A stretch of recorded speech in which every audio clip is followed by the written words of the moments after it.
నిజంలాంటి స్వప్నం ఎలా పట్టి ఆపాలి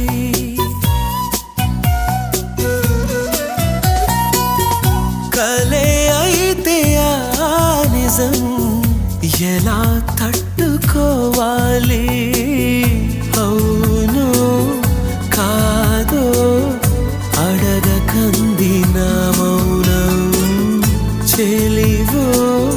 చిలవో తెలియకుంది నీ రూపం చెలిమి బంధమల్లుకుందే జన్మ ఖైదులా ఎదుట నిలిచింది చూడు